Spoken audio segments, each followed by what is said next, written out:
In the spring of 1960, in a small town near Austin, life flowed slowly and monotonously. Dusty streets, wooden houses, rare buses, and the smell of coal smoke. All this was a common backdrop for the residents. In this town, almost no one paid attention to Ashley Cooper. She was 24 years old, short, quiet, with a soft voice and eyes that were almost always cast down. She worked in the town library, a quiet building with high windows and heavy shelves filled with books. Ashley knew every book on the shelves. She remembered who took them and when, and who never returned them. The neighbors considered her strange but harmless. She rarely spoke, almost never laughed, and lived alone in a small apartment on the outskirts of town. Her father died in a mine accident in 1953. Her mother died of an illness 2 years later. After that, Ashley seemed to dissolve into the shadows. But those who saw her attentive eyes sometimes said one strange thing. That girl observes too much. Ashley spent almost the entire day in the library. People came and went, but she saw everything. Who was nervous, who was lying, who hid their hands in their pockets. She noticed small details that others missed. And one day these observations began to piece together into something bigger. In October 1960, an event occurred in the town that at first no one took seriously. A man went missing. It was Mark Nelson, a truck driver from the local fleet. The man was known for his rough demeanor and a habit of frequent drinking. When he didn't show up for work several days in a row, the supervisor initially thought he had gone on another bender. But after a week, it became clear Mark had vanished. The police began a routine check. They questioned neighbors, friends, and colleagues, and no one saw anything. No one heard anything. The case was nearly closed as an ordinary disappearance. But one person did notice a detail. Old local deputy Sam Taylor recalled a conversation that took place a few days before Mark's disappearance. He had stopped by the library. Ashley was quietly sitting at the desk, filling out library cards. And suddenly she asked a strange question. "Deputy," she said softly, "tell me, if a person disappears, how much time passes before they start looking for them?" Sam was surprised at the time. "Why do you ask?" Ashley calmly replied, "I'm just reading a book about investigations." He didn't think much of it then, but now as he recalled her calm voice, a strange feeling wouldn't leave him. Too calm a question, too precise. A few days after that conversation, Sam went to the library again. Ashley was sitting in her place. She raised her eyes and looked at him calmly. "Did they find him?" she asked. Sam froze. "Whom?" "That man, who went missing." The deputy felt a slight chill. "How do you know he went missing?" Ashley tilted her head slightly and replied, "In small towns, people disappear quickly, but the rumors remain." Sam left the library with a heavy feeling. He couldn't explain why, but one thought kept spinning in his head. This quiet girl knows more than she is saying. And 2 weeks later, on the outskirts of town, a shepherd found something that turned Mark's disappearance into a real investigation. A body was discovered in the prairie, but that wasn't the strangest part. Next to the body lay a book, an old library book. On the inside page, there was a stamp of the town library and the neat signature of the librarian, Ashley Cooper. The body of Mark Nelson was found early in the morning. A shepherd driving sheep through the prairie a few miles from town noticed something dark among the dry grass. At first he thought it was old clothing or a sack, but coming closer he realized it was a human being. The police arrived an hour later. Deputy Sam Taylor and an investigator from the district department, Captain Victor Green, arrived at the scene. Green was a strict and cold man. He had served in law enforcement for 15 years and had seen many tough cases. But even he immediately realized there was something strange about this instance. Mark lay on his side. There were almost no signs of a struggle. The pockets were untouched, and the watch had not been taken. This didn't look like a robbery, but one detail immediately caught the investigator's eye. Next to the body lay a book, an old library book in a worn cover. On the first page stood the stamp of the town library and the checkout card. Green carefully lifted the book with a handkerchief. "Who found it?" he asked. The shepherd shrugged. "It was lying right next to him. At first I thought the man was just reading." Sam Taylor looked closely at the card inside the book. There, written in neat handwriting, was an entry. Issued to Mark Nelson. Date, October 2nd, 1960. And below stood the librarian's signature, Ashley Cooper. Sam felt a chill run down his spine. He had heard that name very recently. He remembered the quiet library, the tidy shelves, and the calm voice of the girl. "Tell me, if a person disappears, how much time passes before they start looking for them?" Back then, it seemed like a random question. Now, it didn't. Captain Green noticed the expression on the deputy's face. "What is it?" he asked. Sam remained silent for a moment. "Perhaps we should talk to the librarian."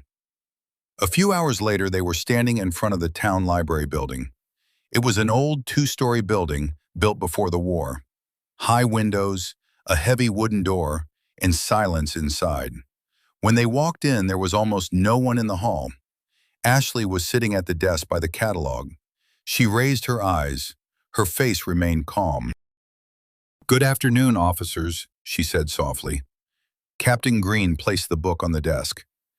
"Is this book from your library?" Ashley looked at the cover and nodded calmly. "Yes." "Did you issue it to Mark Nelson?" She opened the card and looked closely at the entry. "Yes, that is my signature."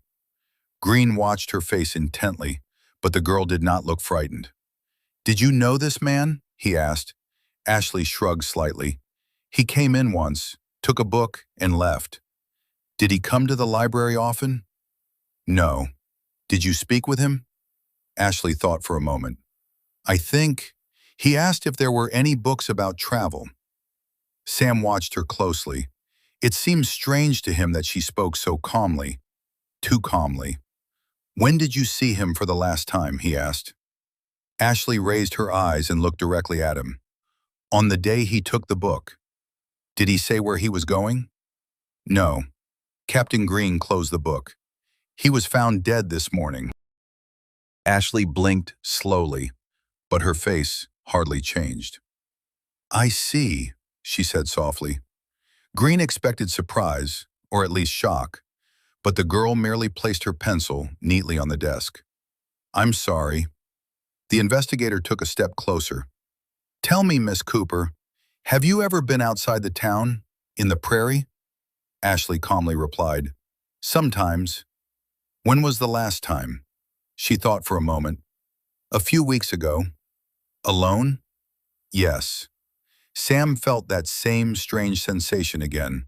Ashley wasn't hiding anything, but at the same time, it felt like she was only saying what she wanted to say. When the police officer stepped out of the library, Green lit a cigarette. "What do you think?" he asked. Sam looked at the second-floor window, behind which Ashley was still sitting. "I think she knows something." Green chuckled softly. "Half the town knows something."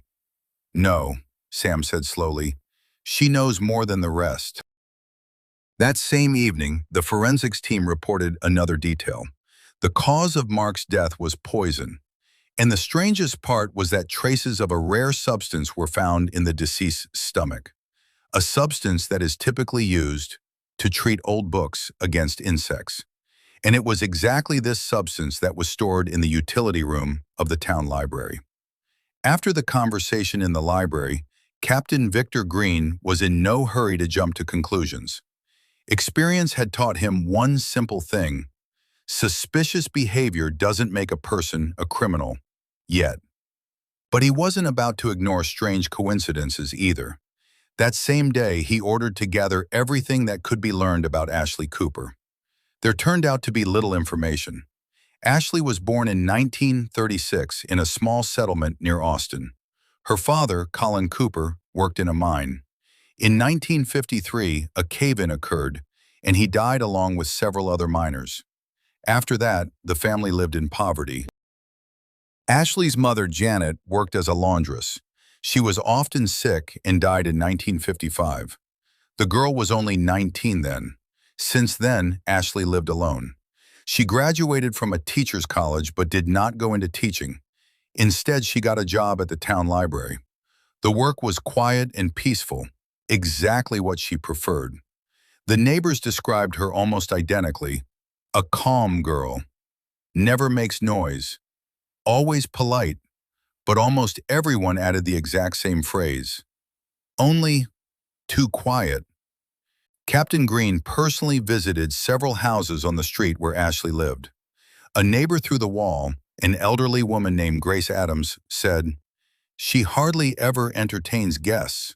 Sometimes men come to see her, but not for long." "What men?" Green asked. The woman shrugged. "Different ones. I don't look closely. I just hear them talking on the porch." "Do they go into the house?" "Sometimes." "And then?" Grace thought for a moment. "Then they leave." "Are you sure?" "Of course. I hear the door." But one detail alerted the investigator. "Did they ever return again?" The neighbor shook her head. "No, I never saw them again." Green wrote this down in his notebook. In the evening, he met with Deputy Sam Taylor in a small police office. Files of documents lay on the desk. "So far, we have nothing serious," Green said. "Only strange coincidences." Sam nodded. "But there are too many coincidences." He pulled out another sheet of paper. "I checked the library records. And?" "Over the last 2 months, Ashley issued books to several men who rarely visit the library." Green looked up. "How many?" "5 people." "And what about them?" Sam was silent for a moment. "2 moved to other cities." "And the rest?" "One is in the hospital. Severe poisoning, but he survived." Green slowly straightened up.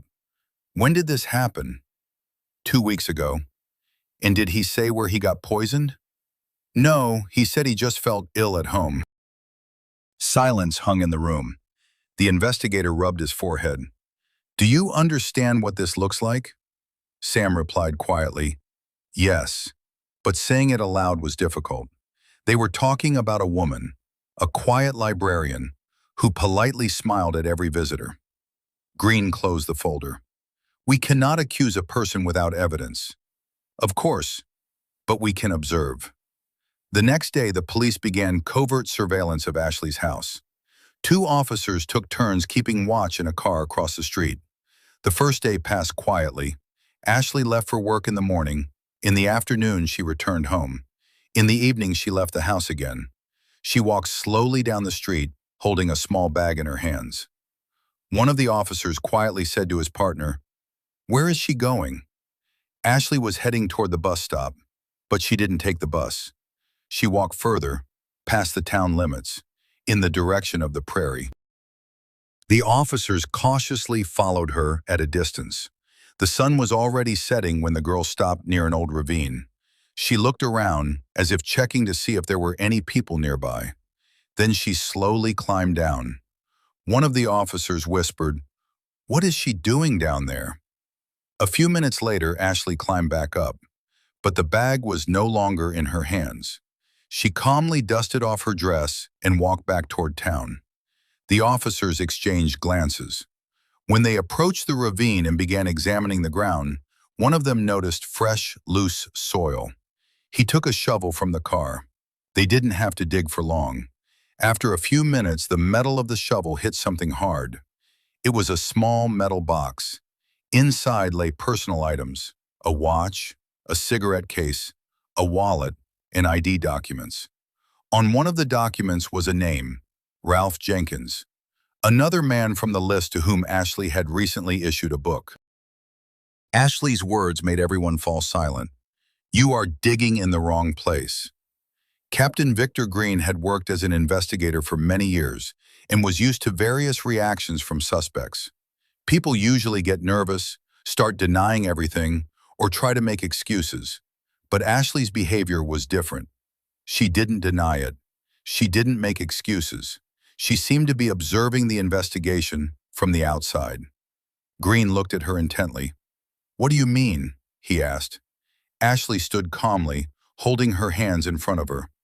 "I mean that you won't find anything in the shed." "And where will we find it?" The girl thought for a second. "In the prairie." Sam Taylor felt a heavy sensation forming inside.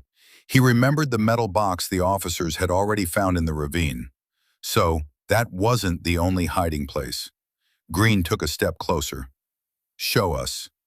Ashley tilted her head slightly. "Right now?" "Yes." She calmly put on her coat. "Then let's go." Night had already fallen over the town when the police car drove past its borders. The headlights illuminated the narrow road leading into the prairie. Ashley sat in the back seat. She looked out the window as if she had known this path for a long time. 20 minutes later, she said quietly, "Stop here." The car stopped near a low hill. The wind drove dry grass, and the prairie around seemed endless. Ashley got out of the car and walked forward. The officers followed her. After a few dozen yards, she stopped. "Here." Green took a shovel from the trunk. "What's here?" Ashley looked at the ground. "Stories." Sam frowned. "What kind of stories?" Ashley replied quietly, "People's." Green began to dig. The earth was soft, as if it had been disturbed recently. After a few minutes, the shovel hit something. First cloth appeared, then a hand. Everyone froze. It was a human body. When the dirt was cleared away, it became clear. It was Ralph Jenkins. He lay in the same manner as Mark. No signs of a struggle. No wounds. Sam exhaled slowly. Now there were almost no doubts left. But the strangest thing happened next. Ashley stood nearby, calmly watching the excavation. "Do you understand what is happening?" Green asked her. She nodded. "Of course." "Then explain." Ashley was silent for a moment. Then she said quietly, "These men were bad." Sam frowned. "What do you mean by bad?" Ashley looked at him. "They did bad things." "What things?" The girl lowered her gaze. "People don't always tell the truth about themselves." Green crossed his arms. "Are you saying you knew these men?" Ashley answered calmly, "Yes." "From where?" She smiled slightly. "People talk a lot when they think no one is listening." Sam felt a chill run down his spine.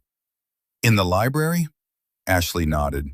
"Books love silence, and people start talking quieter too." Green looked at her with increasing intensity. "Did you poison them?" Ashley didn't answer right away.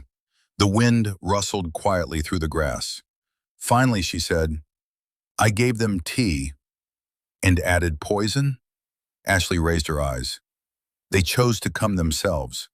Sam said sharply, "That's not an answer." Ashley looked at him, and for the first time, a barely noticeable wariness appeared in her voice. "Sometimes justice comes quietly." Green took a step forward. "Are you confessing to murder?" Ashley looked at the pit where Ralph's body lay. Then she said quietly, "There were more of them." Sam turned to her sharply. "How many?" Ashley answered almost in a whisper. "3." Green froze. "Where is the third?" Ashley slowly looked into the darkness of the prairie and pointed further away with her hand. "There." But before the officers could ask the next question, she added one more phrase. Quietly, almost calmly. "But you still won't understand." Sam frowned. "Understand what exactly?" Ashley looked at him with a long gaze and said, "Why they had to die." The night wind was growing stronger.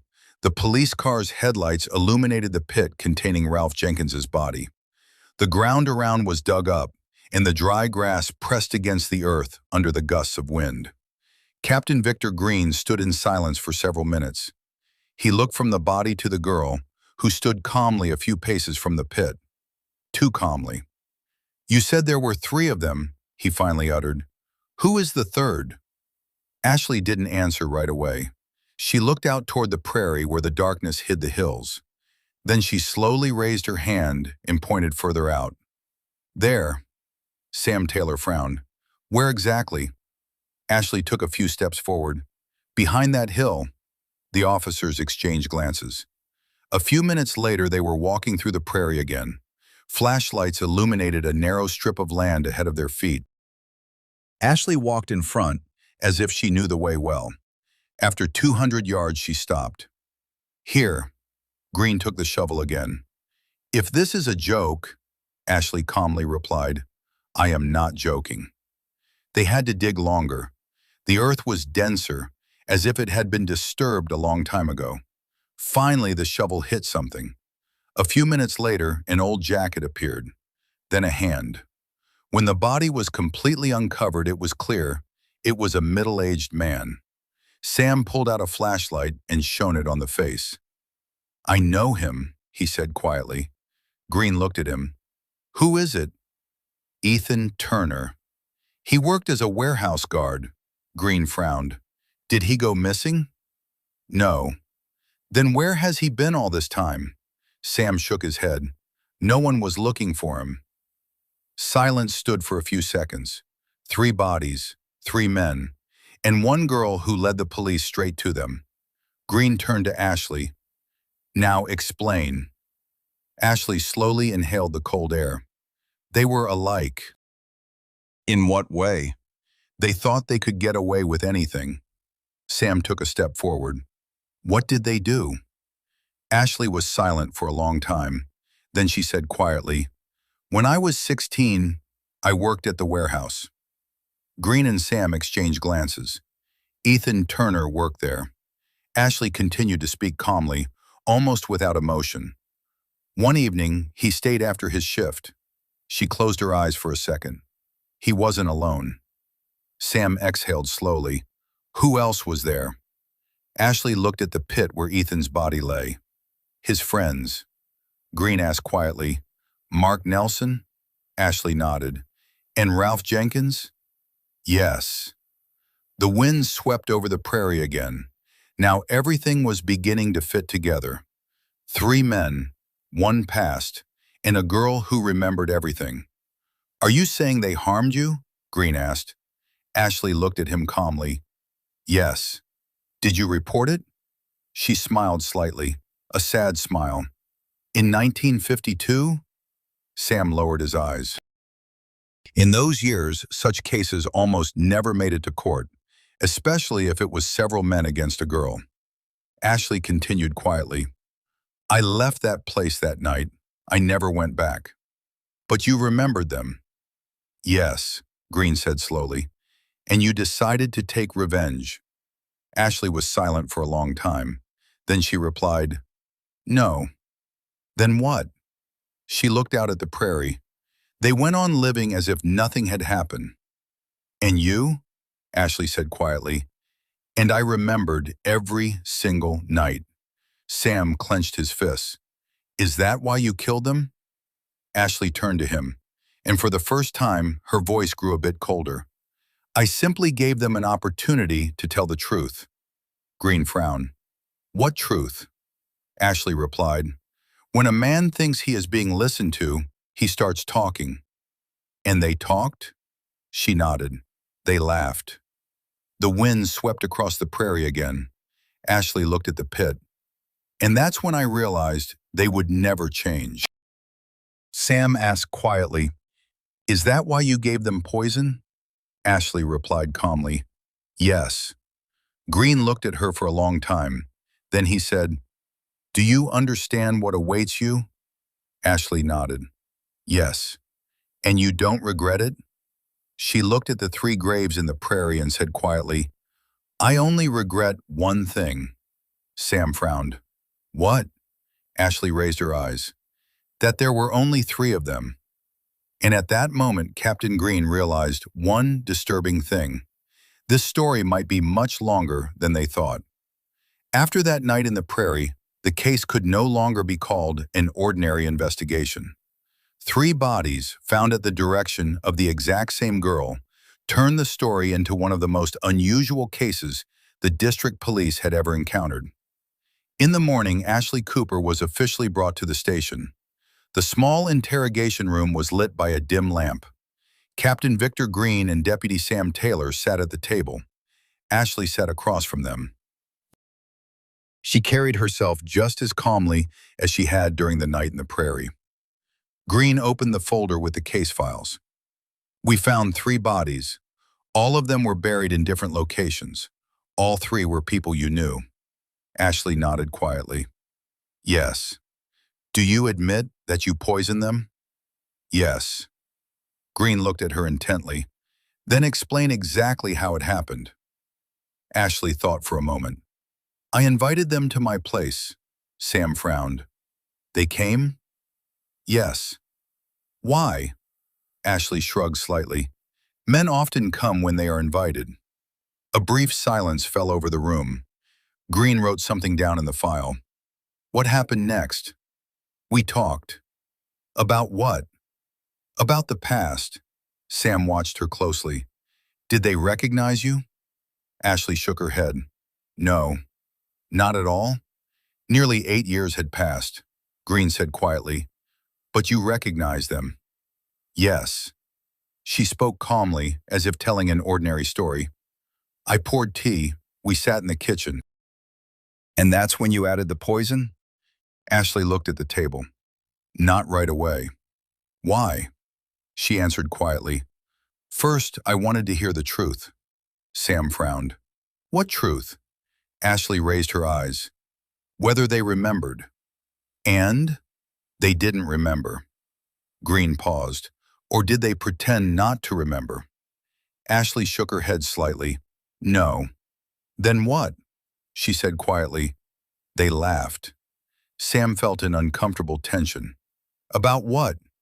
Ashley looked at him calmly. About girls. The room grew quiet again. Green capped his pen. So after the conversation you gave them tea with poison? Yes. And they died at your house? Ashley shook her head. No. Then where? Usually they left. Sam looked at her in surprise. You let them leave? Yes. Why? Ashley replied. The poison worked slowly. Green frowned. Meaning they died later? Yes.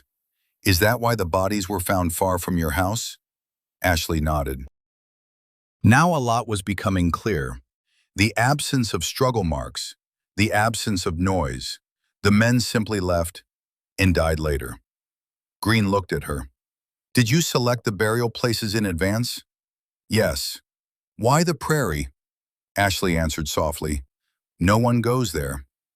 Sam remained silent for a while. Then he asked, why did you decide to tell us? Ashley seemed a little surprised. You would have found out anyway. Not necessarily. She smiled slightly. You would have. Green watched her intently. You were certain? Yes. Why? Ashley replied calmly. Because you started asking the right questions. Sam felt a strange sensation, as if she had been watching them the entire time, as if she was the one directing the investigation. Green closed the folder. You understand that you will stand trial? Ashley nodded. Yes. You could face the maximum penalty. She looked at him calmly. I know. And you did it anyway. Ashley was silent for a long time. Then she said, there are things a person cannot forget. Sam asked quietly, even after all these years? Ashley replied, especially after all these years.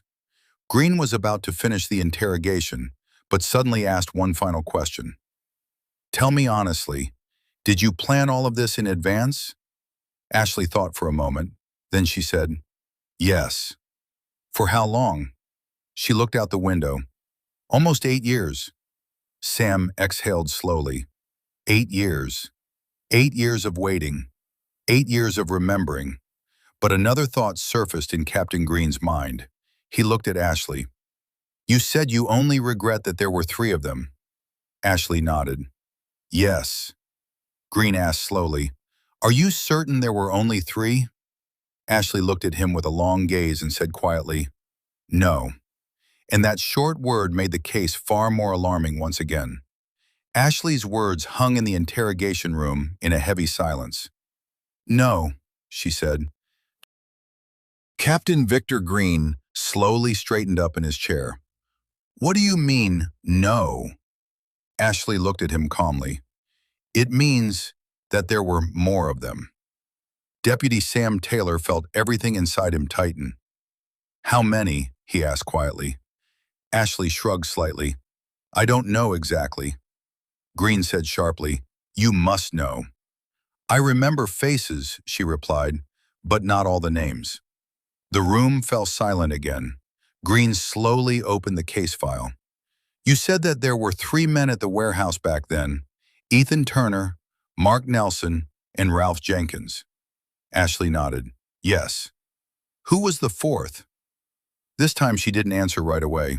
She looked at the table as if reminiscing. Then she said quietly, I don't know his name. Sam frowned. But you saw him? Yes.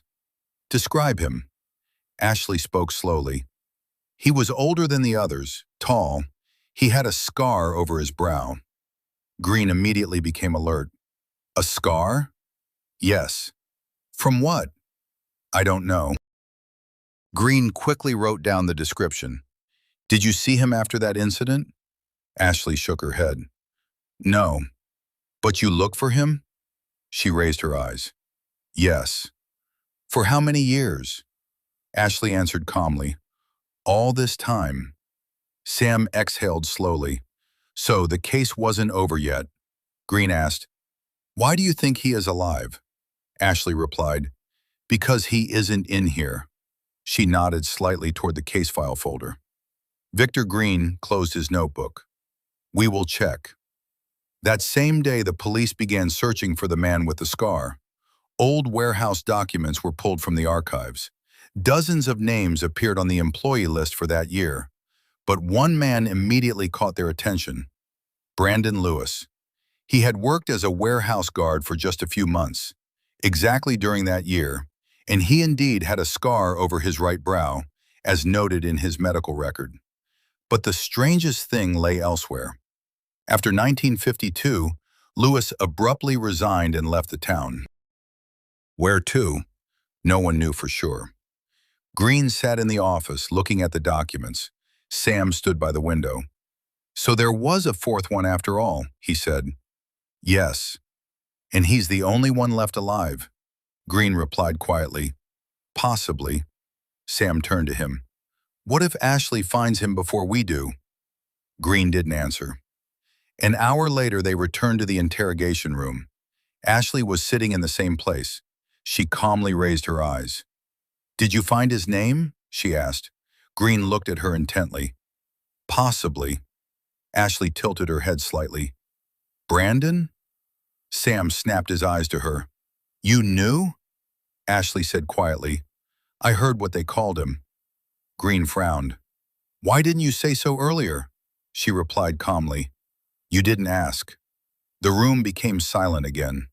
Green took a step closer. Listen carefully.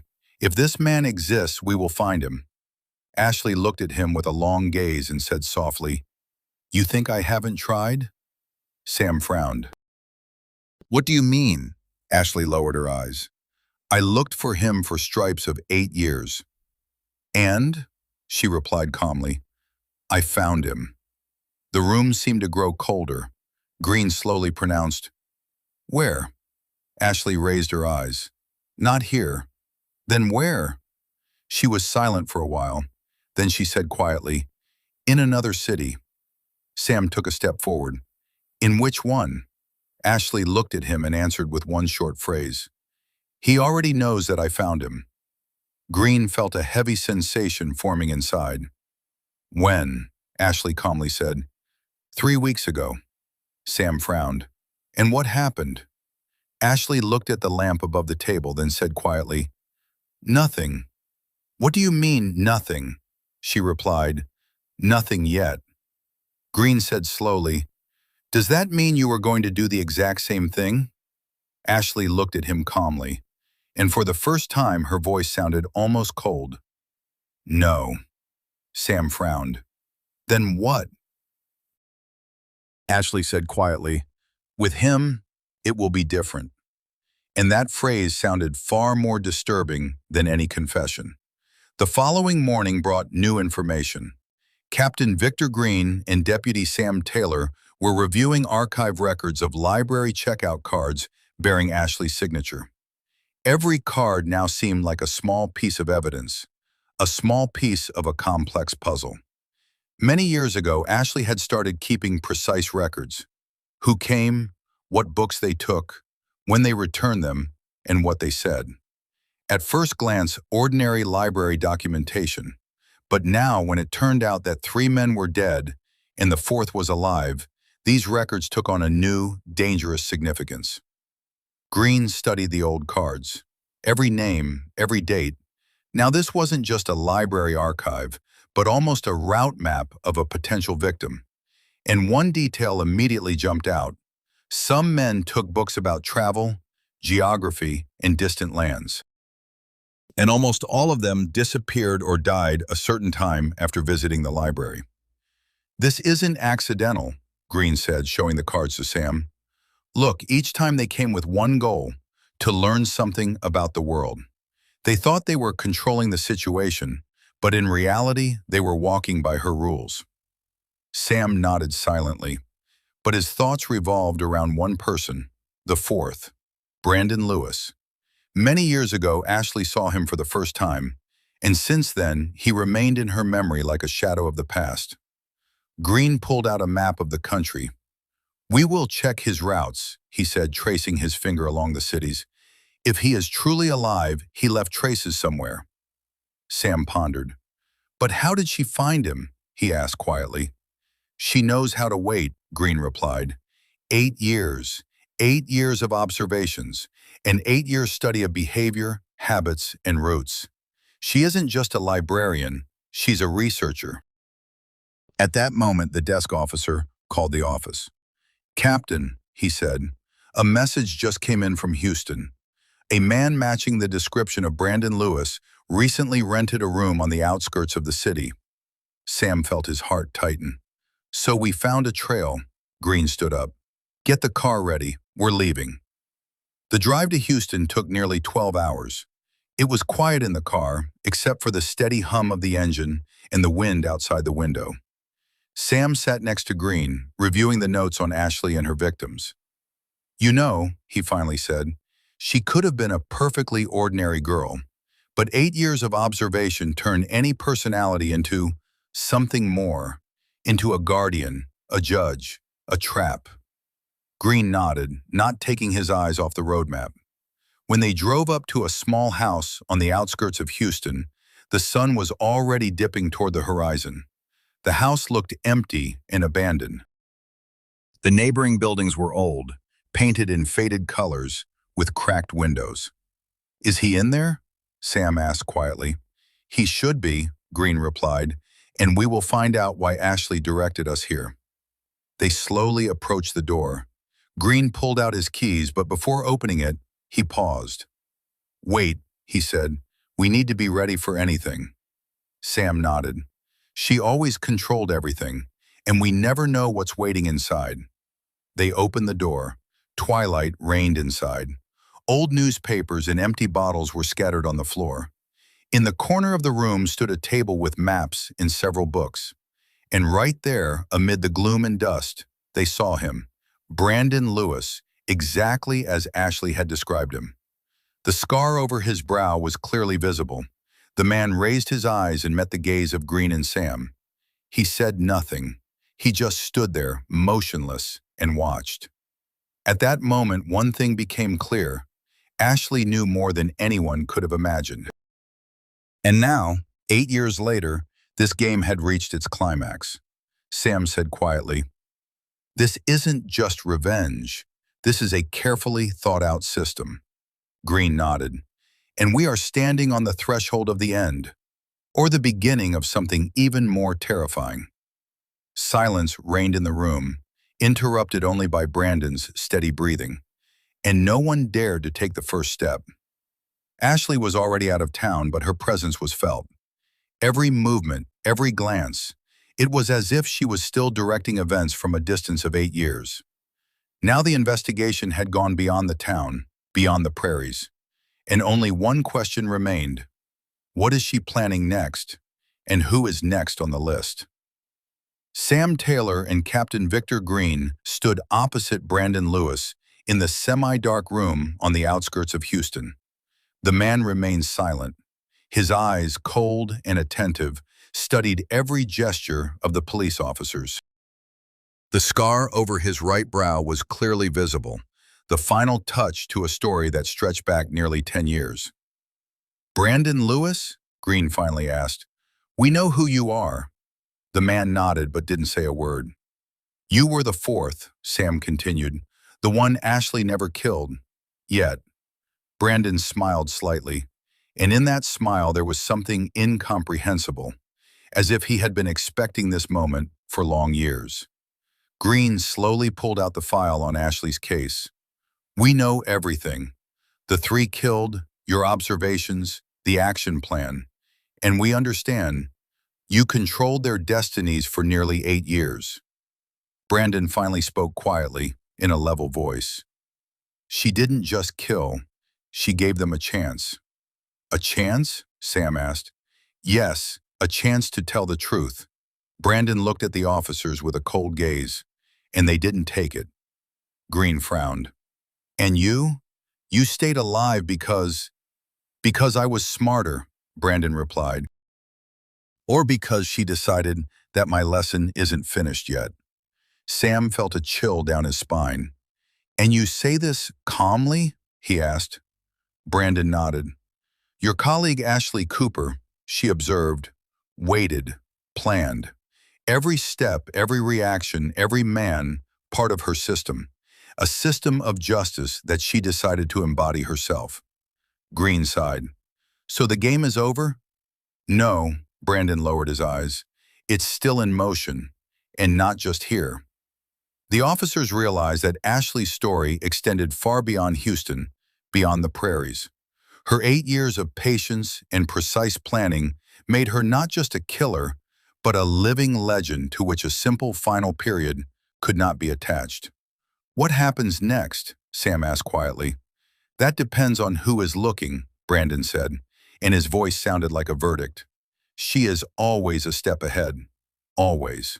From that moment on, the investigation became part of the legend about the girl killer from the 1960s.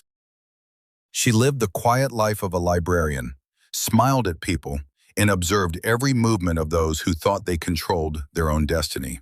And even years later, Ashley remained an enigma, quiet, attentive, and at the same time terrifying in her cold justice. The story didn't end with all questions receiving answers. It ended with the realization that Ashley Cooper remained forever in the shadows, controlling destinies, and her actions left an indelible mark on the life of the town, its people, and even the police force itself. In the 1960s, her name did not appear in the newspapers. No one knew who she truly was. But the memory of her quiet footsteps, her calm gaze, and her carefully planned justice lived in the hearts of those who collided with her past. A quiet librarian, a girl with an ordinary name, terrifying and silent like the prairie itself, and no one knew where she would be tomorrow.